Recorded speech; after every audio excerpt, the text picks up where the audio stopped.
Meus irmãos, a graça e a paz do Senhor Jesus, amém? Quero saudar a todos com a paz do Senhor. Trago um abraço da Igreja Batista Betânia e dizer da nossa alegria de estar com vocês nessa festa, em homenagem ou em ênfase à família. É sempre bom. Essa foi sempre uma direção que Deus deu a essa igreja, valorizar, priorizar famílias, porque as famílias estão no coração do Senhor. Agradeço as orações dos irmãos pela nossa família, mais especialmente por Renilde, pela jornada, pelo desafio em busca da restauração da saúde, e dizer que estamos caminhando. Deus sabe de todas as coisas, mas ela está aqui com a graça de Deus. Fez uma primeira cirurgia, o resultado não foi o que esperávamos e se submeteu a uma segunda cirurgia. Estamos andando aí nessa caminhada. Esperamos que ainda esse mês a tráqueo seja removida, porque ela já está aí com muito tempo. E tem um desafio da voz, é um outro desafio. A cirurgia compromete bastante a zona da fala. E aí tem uma jornada com a fono.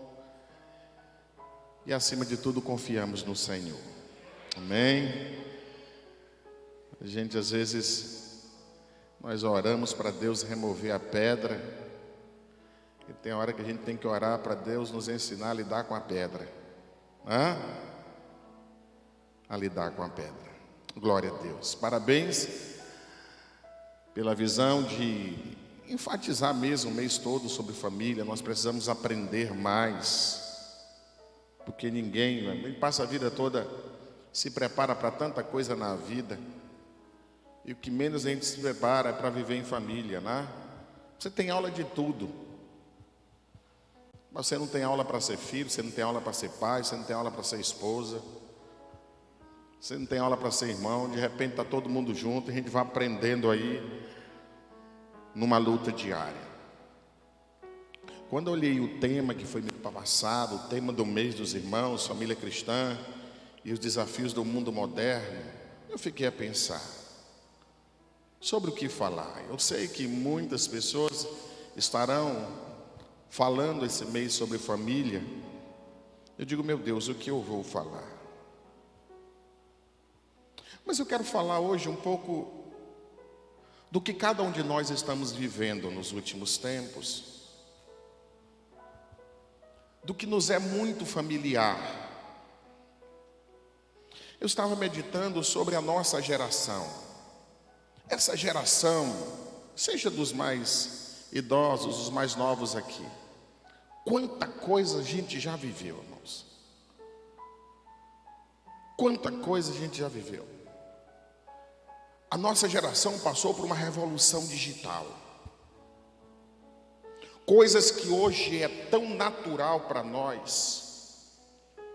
E você pegar um aparelhinho na mão aqui, você falar olhando para uma pessoa que está a milhares de quilômetros. Os de mais idade aqui, a gente só via isso em filme de ficção, Jornada nas Estrelas, um negócio assim. Eu ficava imaginando se algum dia isso seria real. E hoje é banal. Você tem contato instantâneo, você tem informações. Meu pai, eu ficava lembrando lá no interior, quando eu tinha, a professora passava um trabalho de pesquisa. Nós tínhamos uma biblioteca na cidade, que funcionava meio expediente. Aí eu pegava o caderninho, ia lá para a biblioteca, chegava lá, vários dos meus colegas de sala já estavam lá. Quanto era difícil o acesso ao conhecimento, à informação. Hoje você tem na palma da mão, hoje você tem o tempo todo à sua disposição. Quando eu vi televisão pela primeira vez, eu tinha 10 anos. Primeira casa na nossa cidade que teve uma TV. Primeira vez que eu vi um telefone, olha, eu vou começar a espantar. Primeira vez que eu vi um telefone foi na casa do prefeito. Meu pai foi fazer uma visita, eu olhei aquele negócio ali. Quanta coisa mudou, meus irmãos, quanta coisa está mudando a olhos vistos. A nossa geração passa por um turbilhão de mudanças de maneira instantânea. Meus irmãos, nós somos a geração que mais tempo passamos fora de casa.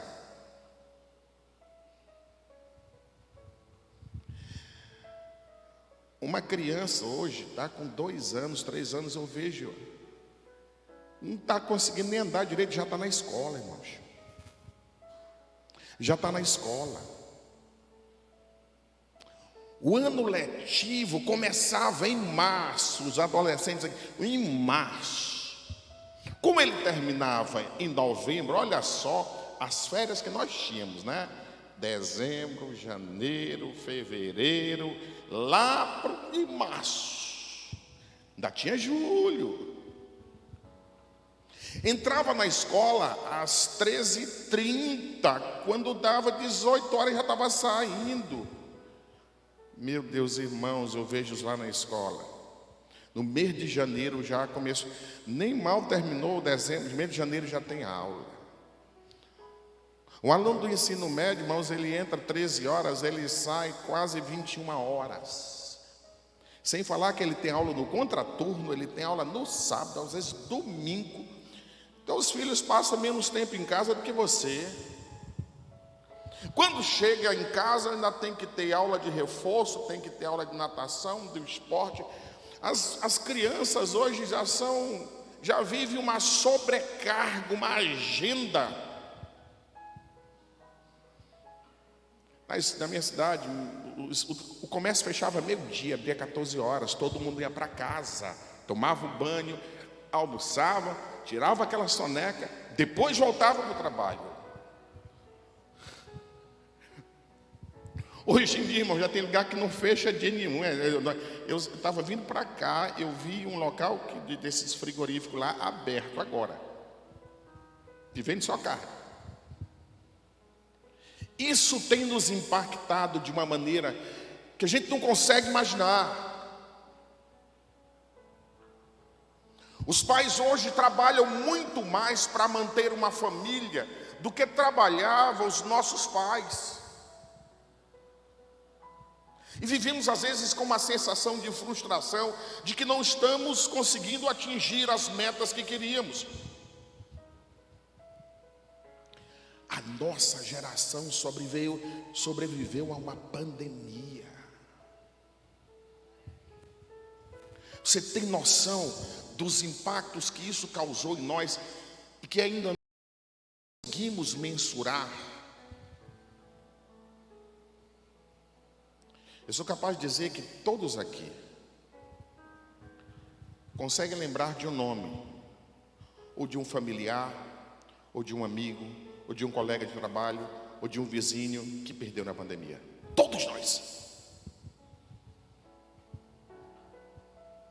E essas coisas, irmãos, mexem conosco, mexem com a nossa estrutura familiar, mexem com o nosso inconsciente. Mas Jesus, irmãos, há 2000 anos atrás, ele já alertava o seu povo para esse período. E que a igreja, o povo de Deus, precisava estar preparado para tempos difíceis.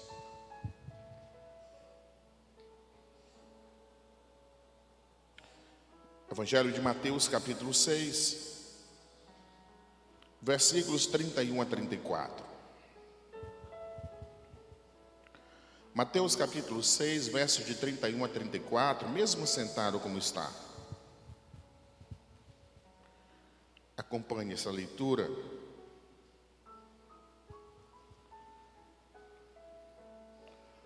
Onde Jesus diz para nós. Mateus 6, 31. Assim, não andeis ansiosos, dizendo o que havemos de comer, ou o que havemos de beber, ou com o que nós havemos de vestir. Pois os gentios é que procuram todas essas coisas, porque vosso Pai Celeste sabe que precisais de todas elas.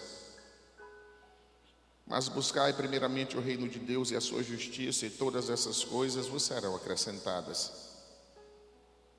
Não andeis, pois, ansiosos pelo dia de amanhã, porque o dia de amanhã a si mesmo terá seu cuidado. Basta a cada dia os seus próprios males. Curva a sua cabeça. Ore ao Senhor. Nosso Deus e Pai, todos nós estamos aqui, Senhor, nessa noite, como filhos ao redor da Tua mesa, buscando de Ti um ensino, buscando de Ti o alimento espiritual, buscando de Ti a direção. Ó Deus, quão prazeroso é Te ouvir, nos faz crescer. Por isso, nessa noite, trata conosco, toca-nos com Teu poder, com a Tua palavra santa, ministra aos nossos corações. Que a Tua palavra, ó Deus, possa estar indo bem fundo no nosso coração e na nossa mente, moldando o nosso agir, moldando o nosso pensar, corrigindo o nosso viver. É o que pedimos em oração humildemente, em nome de Jesus. Amém. E o Senhor me trouxe aqui para falar sobre um dos grandes desafios das famílias no mundo moderno. Vou falar sobre famílias ansiosas. Famílias ansiosas. Eu trabalho numa empresa que lida com educação há 30 anos. Alguns aqui sabem, sou professor no colégio literato. Eu trabalho com adolescentes, preparando para vestibular, ensino médio. Sou professor de história. Você sabe qual é a sala mais frequentada, mais disputada hoje lá? A da psicóloga. Irmãos, tem hora que eu passo, tenho um vidro muito grande assim, dá um aperto no coração. Você olhar meninos de 5 anos, 6 anos, sentado de frente para a psicóloga. As tias, as professoras levam. Criança que você está começando a dar uma aula lá, de repente, ela começa a passar mal. Tem que ser tirada às pressas de dentro da sala. Professores que precisam tirar licenças contínuas, porque estão tão adoecidos e não conseguem uma explicação do porquê, como estão abalados emocionalmente com esse mundo louco que nós estamos vivendo. Pais desestruturados emocionalmente. Mas um dos maiores problemas que eu lido no meu ministério hoje, dia a dia, é conversando com irmãos,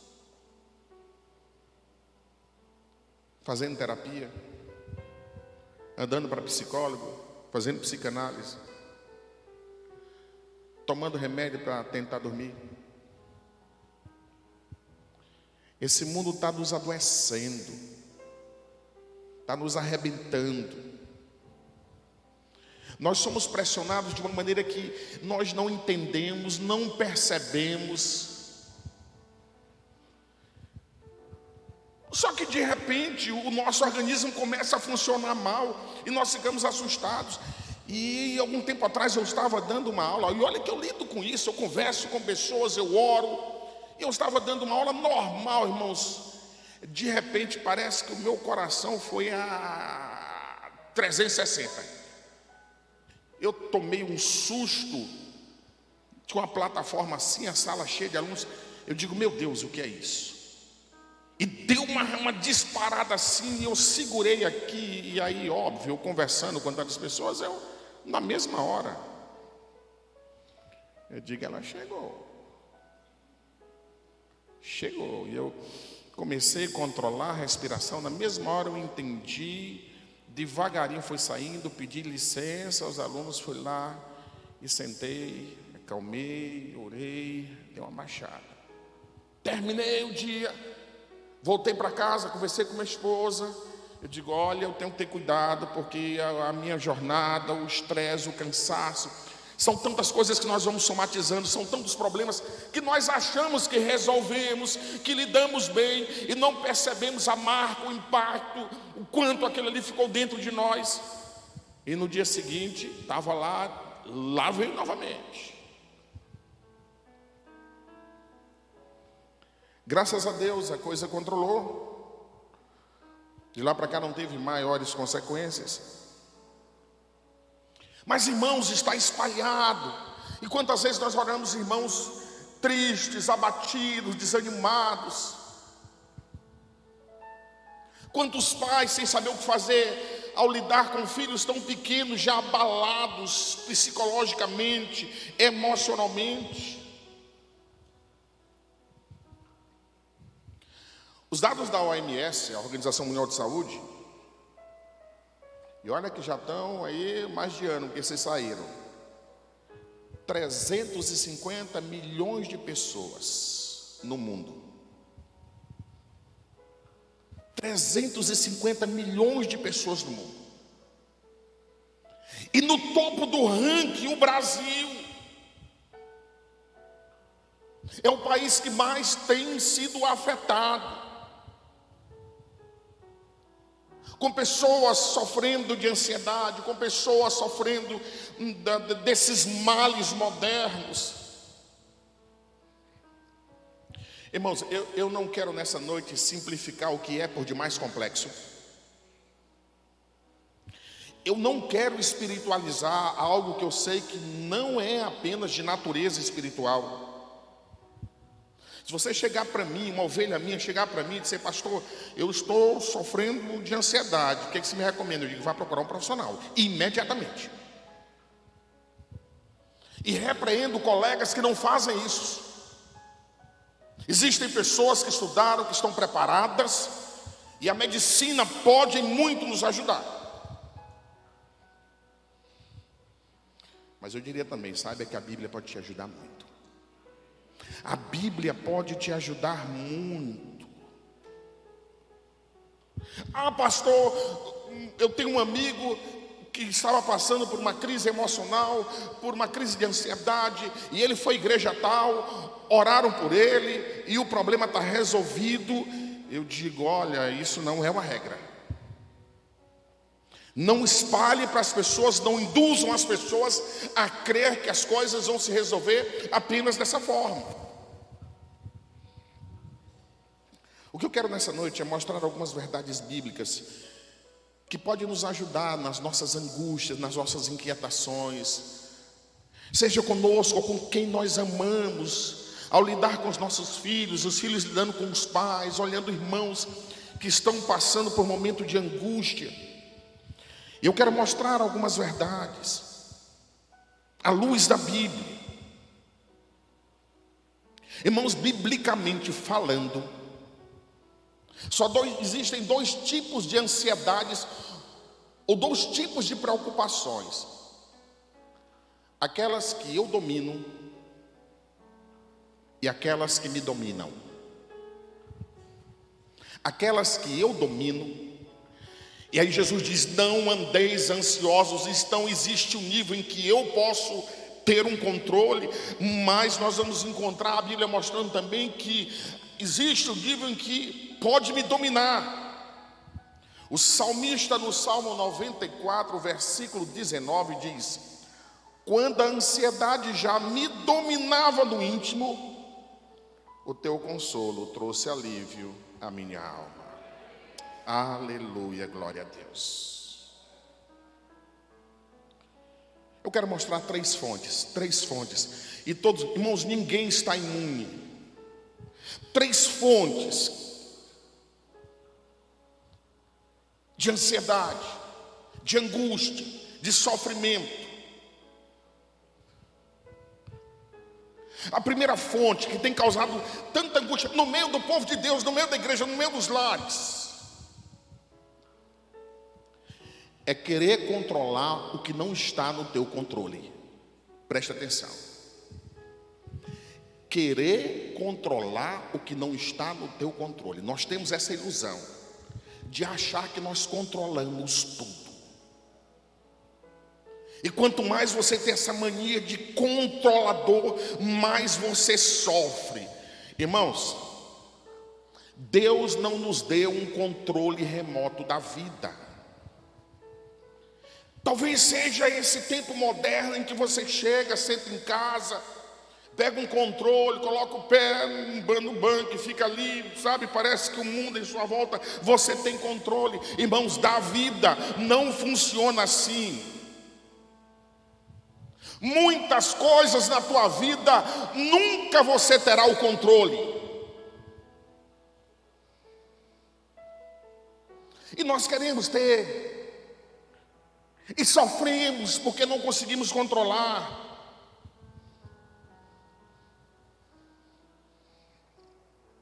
Você não tem o controle da duração da tua existência. Você não escolheu o dia de entrar no mundo e você não vai escolher o dia de sair.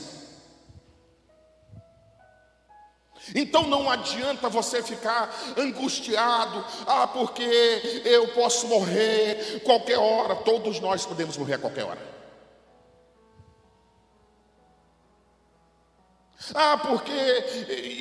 Irmãos, nós não temos o controle acerca dessas coisas. Relaxa.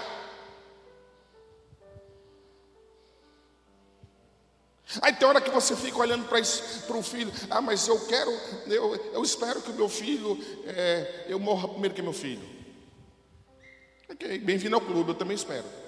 Mas eu não tenho controle disso. Eu não estou preparado para ver um parente, um filho. Pois é, não estou. Mas eu não tenho controle dessas coisas. Eu não vou ficar me desesperando por isso, irmãos. Aí tem gente que começa a colocar a mente nessas coisas. Ei, você não tem o controle das escolhas do outro. Você não tem o controle das escolhas dos outros. Irmãos, nós sofremos até pelo que os outros escolhem. Eu posso aconselhar, eu posso orientar, mas nós sofremos alimentando expectativa pelo que o outro deveria escolher. Mas ele está fazendo isso com a vida dele. Pois é, a vida é dele. Eu posso lamentar, mas meu irmão, eu não tenho controle. E aí os pais sofrem, sabe, irmãos, que eles estão pequenininhos assim, a gente vai chegando um momento que parece que vai escorregando entre os nossos dedos, começa a ter atitudes que nós não imaginávamos, que nós não esperávamos, começa a ter amizades que, e nós ficamos tentando naquele desespero, e daqui a pouco você cai na realidade, você não tem mais o controle, não tem, eles passam a querer fazer as próprias escolhas. Mas se afastar do evangelho, irmãos, eu tenho que ter a paz no meu coração de que eu coloquei diante dele bons princípios, bons fundamentos, bons conselhos. Mas aí para frente eu não tenho controle acerca dessas coisas e nós nos martirizamos por isso. Mulher sofrendo porque não controla marido. Barbadão, você acha que controla? Não controla. Não existe isso, irmãos. Irmãos, você não tem o controle do tempo da resposta de Deus. Pare de sofrer por causa disso. As tuas orações, o que você pode é orar, clamar, colocar do altar. O tempo da resposta é com Deus. mas está demorando. Porque o Senhor respondeu a oração de fulano de tal. E aí nós começamos a achar que tem algum problema errado conosco. Irmãos, Deus tem a forma de tratar, e muitas vezes a demora é tratar conosco no tempo da espera. Te acalme em relação a isso. E aí, irmão, daqui a pouco tem crente doente emocionalmente. Porque há quanto tempo eu oro? Pois é. De repente, se Deus dissesse, enquanto você ainda vai esperar, o sofrimento é maior ainda. É melhor que você não saiba, né, irmão? Olha na Bíblia uns que esperaram 40 anos. Senhor, misericórdia, 40 não. Irmãos, querer controlar o que Deus não deixou no teu controle é pedir para sofrer. É pedir para viver ansioso. Por isso, peça sabedoria a Deus para saber controlar aquilo que Ele te deu controle. E o que Ele não te deu, ora, coloca na mão dEle, descansa no Senhor. Mas uma outra fonte de angústia, de sofrimento, de ansiedade, irmãos, é estar o tempo todo com o pensamento nos males do amanhã. Tem gente que não vive o dia presente, porque a mente dele já está no amanhã, e ele está sofrendo com as possibilidades. Mas pode acontecer isso, mas pode ocorrer isso. Meu irmão, você não nem viveu hoje. A Bíblia diz, você não sabe nem se estará no amanhã. Por isso Jesus diz, basta a cada dia o seu mal. E vai lidar com o problema de hoje, com o mal de hoje, com o desafio de hoje, que ele já é grande demais. Você não sabe nem como é que vai ser o mal de amanhã, mas já está. Irmão, você sabia que tem gente que não consegue cultuar? Está aqui no culto, irmão. A mente dele já está no amanhã. Ele não consegue dar um glória a Deus. Ele não consegue celebrar. Tem hora que ele não sabe nem qual é o hino que está sendo cantado, porque a cabeça dele está amanhã no serviço, amanhã não sei o quê. Meu Deus, isso vai afetando de uma maneira terrível. Nós temos que viver hoje o que Deus deixou para nós hoje. Aleluia. Agradeça a Deus pelo dia de hoje. Desfruta do dia de hoje. Olha para essa pessoa que você ama, que você tem ela hoje, amanhã está com Deus. Então hoje, abrace hoje, beije hoje, elogie hoje. Aleluia. Glória a Deus. E amanhã, o amanhã não nos pertence. Está com o Senhor. Amém? Glória a Deus. Nós não podemos sofrer hoje, irmão, o sofrimento do amanhã. Aí é querer sofrer demais. Aí é se machucar demais. Irmãos, antecipar as lutas do amanhã tira a nossa paz, tira a nossa alegria, gera ansiedade, nos machuca emocionalmente. Mas uma terceira fonte de angústia, de problemas, de sofrimento no meio das nossas famílias, irmãos, é olhar para os problemas e não enxergar Deus. Olhar para os problemas e não enxergar Deus. Existe uma coisa maior do que qualquer problema que você já enfrentou, esteja enfrentando ou vai enfrentar: Deus. Amém? Deus é maior. Não venha me contar, pastor, eu tenho um problema assim. Deus é maior. Deus é maior, irmãos. Quem tem problema aqui, levanta a mão. Oh Deus, obrigado, porque tem uma porção que não tem. Quer um pouquinho? Quer que eu reparta com você? Eu vou dizer uma coisa para você. Eu não sei o tamanho nem a gravidade do teu problema, Mas uma coisa eu sei, Deus é maior do que ele. Amém? Deus é maior do que a tua preocupação. Deus é maior do que aquilo que te angustia. Deus é maior do que aquilo que está tirando o teu sossego. Mas existe uma outra coisa que precisa se tornar maior, irmão. Existe uma outra coisa que precisa se tornar maior do que qualquer um dos teus problemas: a fé que você tem em Deus. Você precisa ter uma fé em Deus tamanha, que todas as horas que você lembrar do teu problema, você lembra de Deus. Todas as horas que você olhar para o teu problema, você vai enxergar Deus. Aleluia. E isso, irmãos, é algo tremendo. Quando eu olho para as minhas lutas, eu enxergo Deus. Quando eu olho para a minha dificuldade, eu enxergo Deus ali. Quando eu olho para o meu problema, Deus está ali. O meu problema diminui, porque meu Deus é maior. Glória a Deus por isso.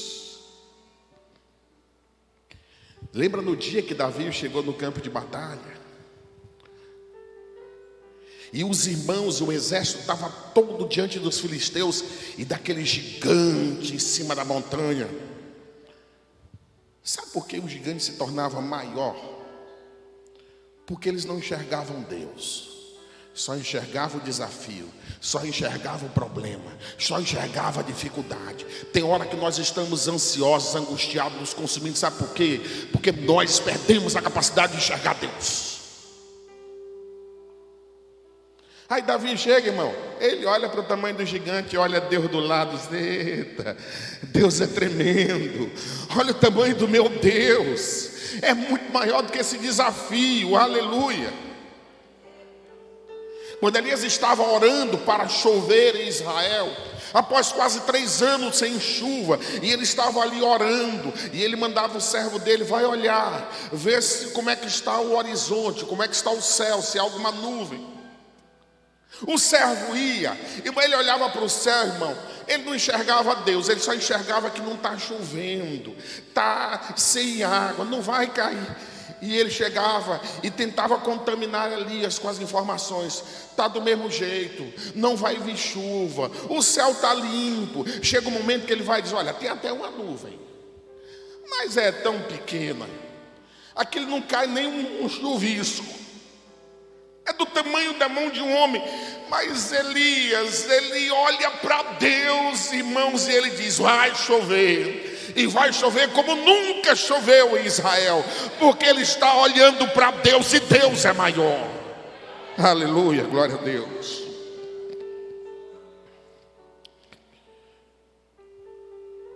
Eu quero te mostrar 3 coisas que podem te ajudar a controlar a inquietação, a angústia, a preocupação dentro da tua casa, dentro do teu lar. E de vez em quando você tem que chamar o teu filho, o teu esposo, a tua esposa, meditar sobre isso e orar acerca disso, e conversar acerca disso. Irmãos,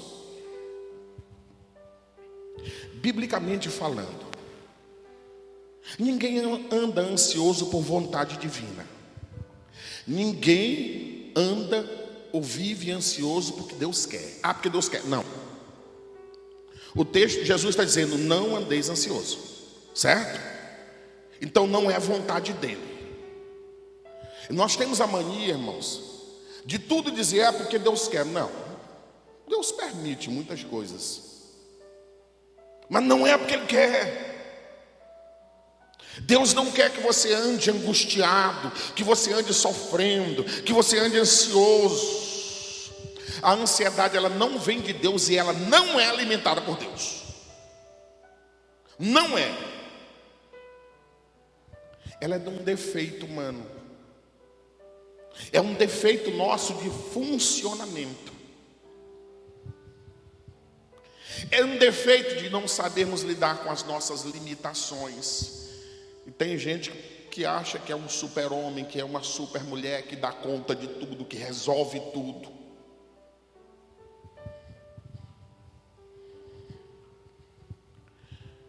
Não queira fazer aquilo que Deus não deixou para você fazer.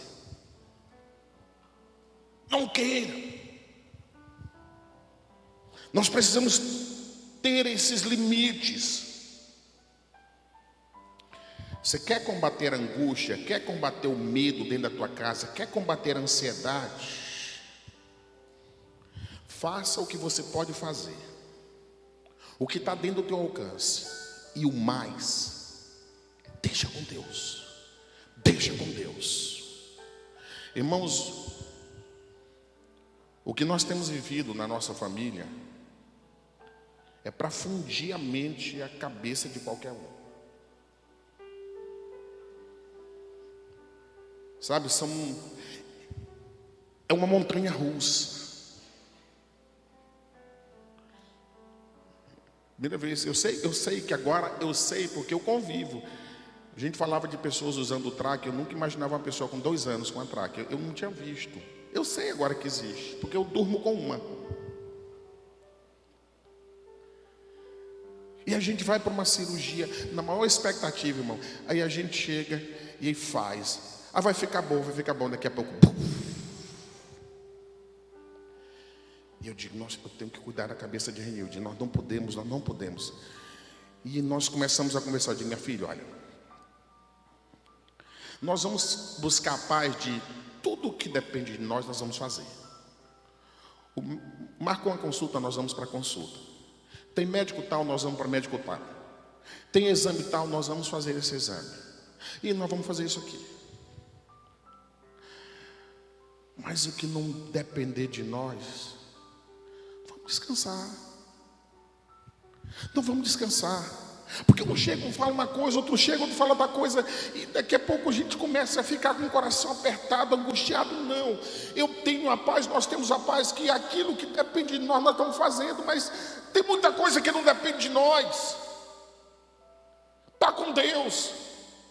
E quando a gente diz estar com Deus, irmão, está com Deus, não, está no melhor lugar, está na melhor mão, está com o Senhor.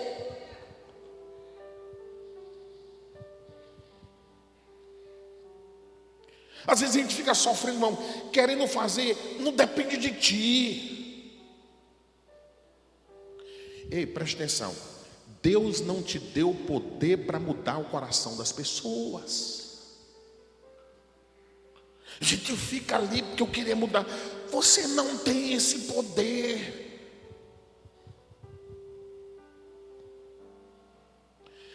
Deus não te deu o poder de converter ninguém. Eu vejo, mas eu gostaria tanto que o meu marido se convertesse. Ok, Deus também quer que ele se converta. E nós estamos orando para que ele se converta. Mas Deus não te deu o poder para converter ninguém. Ora e sossega o teu coração. Vai viver a tua vida. Porque senão você vai se destruir por dentro.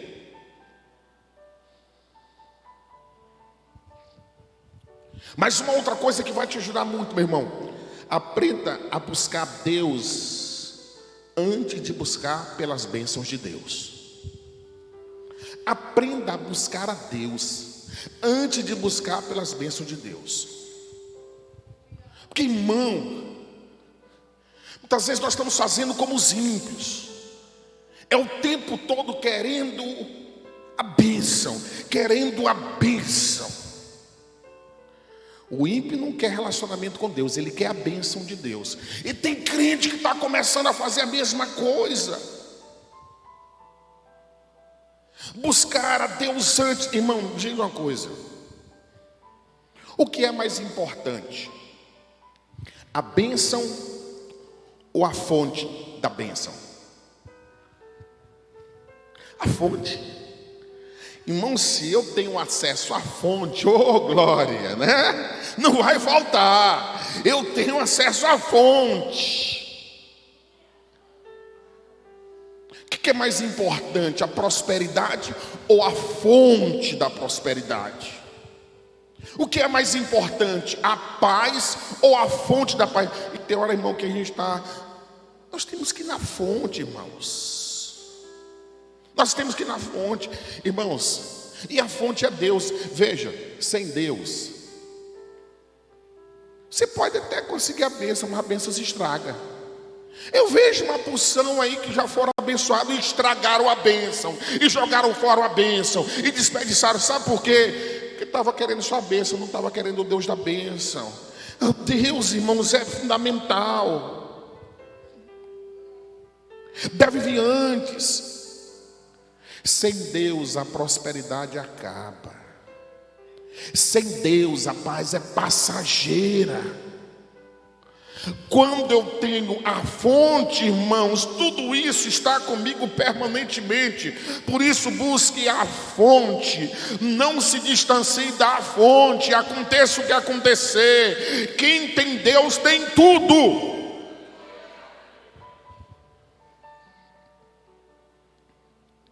Mas eu quero dizer uma coisa que, para mim, para nós, tem sido muito importante para acalmar o nosso coração diante de tantas coisas ruins, diante de tantas coisas que nos angustia, que nos inquieta, que aciona a nossa ansiedade. A ansiedade, a angústia, o medo está começando a te rondar. Faça o seguinte: lembra dessa dicasinha do pastor aqui? Você pega um papel. Não espera a coisa estar no pico não, mas já está começando a te incomodar. Aí você pega um cantinho, pega um papel, tua caneta, e começa a listar, fazer uma lista das bênçãos de Deus na tua vida. Porque a gente entende nesse momento, irmão, parece que esquece. Tudo que a gente já recebeu, esquece. Senta um pouquinho, mas faça isso de maneira didática. Cada coisa que Deus fez por você, e naquele momento você agradece. Glória a Deus, eu te agradeço, Senhor. Irmãos, a gratidão é um poderoso antídoto. A gratidão é um ansiolítico espiritual. Amém? Aí você ora dizendo: eu estava doente mês passado, fiquei bom. Deus, muito obrigado. Eu estava doente, fiquei bom. Eu estava com aquela dívida assim, o Senhor me ajudou, eu paguei. Muito obrigado. O inimigo se levantou contra a minha família, parecia que tudo seria destruído. Minha família está de pé, Senhor, muito obrigado. Eu fui ameaçado, o Senhor me protegeu. Irmãos, todas as vezes que nós agradecemos a Deus, algo poderoso dentro de nós acontece. Trata conosco, nos alegra, nos revigora. E essas sombras, elas começam a se dissipar em nós. Aleluia. Glória a Deus. Mas eu quero concluir dizendo mais duas coisas para você nessa noite. Jesus mostra, irmãos, que muito da nossa ansiedade é porque a gente não organiza as nossas prioridades. Tem hora que você tem que parar e reorganizar as prioridades na tua vida. Tem coisas que são boas, mas tem coisas que são excelentes, e nós temos que buscar as excelentes. Aleluia. Nós precisamos ter mais sabedoria para definir o que é prioridade. Irmãos, priorizar o que não é prioridade e deixar de priorizar o que é prioridade é uma grande fonte de angústia, de ansiedade. Tem hora que você está se acabando por algo que não é prioridade, que não tem a importância que você está dando. E você faz daquilo algo que parece que não consegue viver sem aquilo. Nós precisamos pedir sabedoria a Deus. Senhor, eu preciso decidir, eu preciso que o Senhor me ajude a decidir o que é mais importante, o que é indispensável. Mas eu vou deixar algumas coisinhas aqui biblicamente para você. Irmãos, biblicamente, cuidar de você vem antes de cuidar da tua missão. E muito crente se confunde com isso. E aí, irmãos, ele tem uma missão, e aquela missão se torna mais importante do que ele, e ele se mata, ele se adoece. Biblicamente não é assim. Quando Paulo estava ensinando Timóteo sobre o trabalho missionário, sobre os desafios da vida cristã, em 1 Timóteo 4,16, ele diz: cuida de ti mesmo e da tua missão e do teu ensino, mas cuida de ti, porque se tu não cuidar de ti, daqui a pouco tu não tem missão nenhuma para cumprir, porque tu não aguenta, tu está arrebentado, vive estressado, está percebendo que não está no limite. Não, mas eu tenho que fazer, porque eu tenho que fazer. Pois é, daqui a pouco tu vai ter que parar de qualquer jeito, porque tu não aguenta mais, vai estar doente. É falta de noção de prioridade.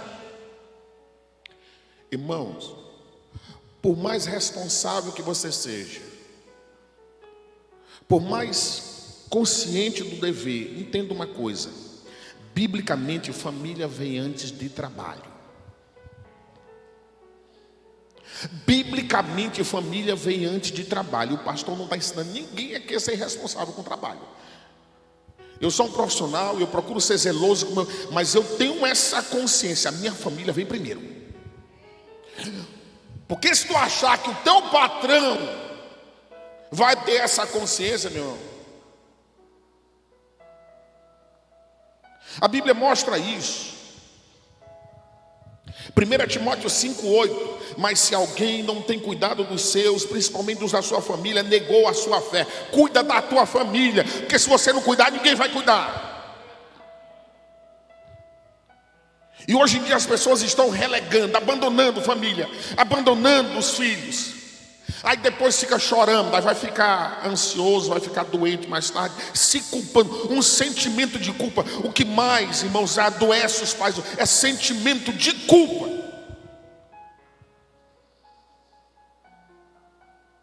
Irmãos, biblicamente, vida espiritual vem antes de qualquer coisa. Vida espiritual. Tu não cuida da tua família e vive se matando com todos os teus afazeres, a conta vai chegar. Porque o princípio, Jesus está dizendo: buscai primeiro, buscai primeiro o reino de Deus. A única coisa que tu tem de eterno nesse mundo é a certeza da tua vida espiritual. Portanto, cuida dela, zela para com ela. Aí, irmão, está todo destruído espiritualmente, vai ter força para enfrentar os momentos de angústia, vai ter força para enfrentar, sabe, esse massacre que o mundo causa sobre nós. Não vai ter força, está desestruturado. Lembra-se sempre de uma coisa: eu estou aqui, mas eu não sou daqui. Os servos de Deus estão perdendo essa percepção. Nós não somos daqui. O nosso lar definitivo não é aqui, irmão. Eu estou aqui, mas é para lá que eu vou. Então eu tenho que cuidar da minha fé. Eu tenho que cuidar dos fundamentos que me mantêm de pé, irmãos. Meus irmãos, nós passamos a vida toda nos consumindo por coisas que uma hora a gente fecha o olho, vai ficar tudo aqui. Você morre, você deixa tudo aqui. Daqui a pouco ninguém nem lembra de ti. Rapaz, eu tenho um empresário que tem um estabelecimento lá em frente do local onde eu moro.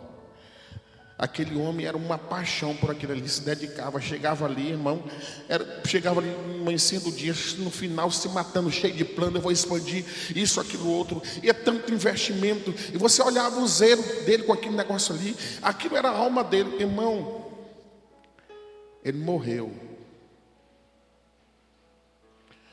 Ele morreu de tarde. No dia seguinte o supermercado estava aberto, irmão, e já tinha uma outra pessoa lá. Assumiu. As pessoas começaram a entrar ali e comprar, ninguém lembrou mais dele. Passou a vida toda se matando por aquilo.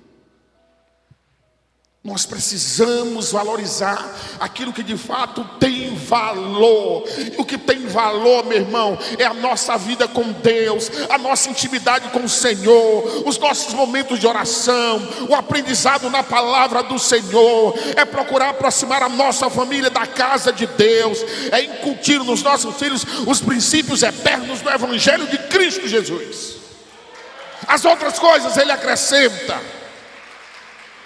Ele acrescenta. Deus não vai, irmãos, Deus não é injusto. Para fechar, o remédio, por melhor que seja, não cura se ficar na prateleira. Você tem que pegar e usar. Aplique o que você aprendeu na tua vida, porque fará grande diferença para você e para a família que Deus te deu. Deus abençoe a tua casa, Deus abençoe o teu lar, Deus abençoe você. Amém? Você pode aplaudir o Senhor? A Ele toda a honra, toda a glória, todo o louvor. Vamos ficar em pé?